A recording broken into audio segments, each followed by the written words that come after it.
Now, I think it's very important for us to remember as we read the Bible that in the first place, the Bible, I'll say this very carefully and you don't walk out the door.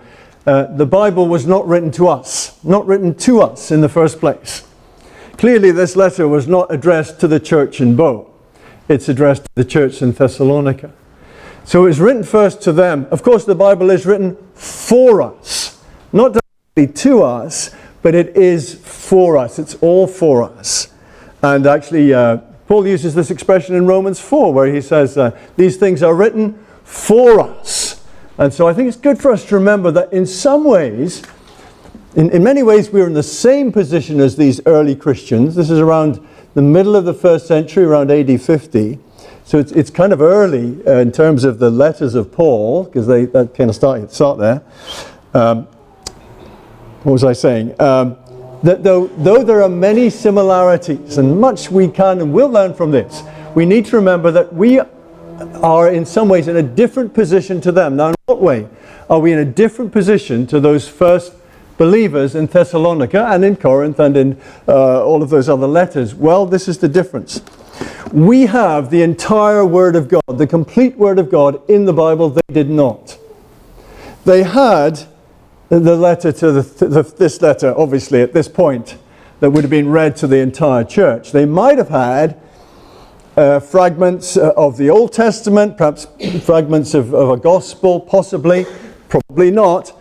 They would have been taught by Paul during that 3-week stay in Thessalonica before he was driven out of town. They would have been taught some of the stories of Jesus, the miracles of Jesus, the cross, the resurrection. So there would have been stuff that they knew, but they did not have the riches that we have, which is to say the entire 66-book Word of God in the Bible. Now there's a difference there.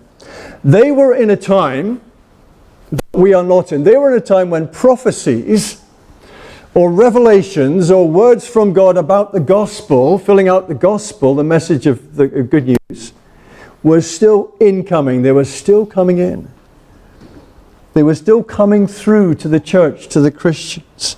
And so therefore, these messages had to be evaluated, tested, assessed, to see what was authentic and what was not.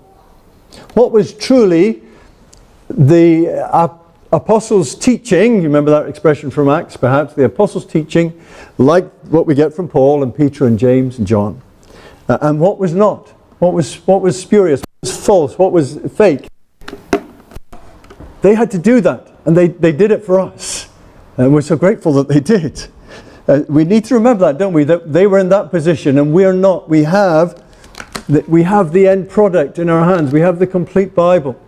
We don't have to apply, in some ways, the same tests that they did. Well, we might have to a little bit, but let's come to that in a moment.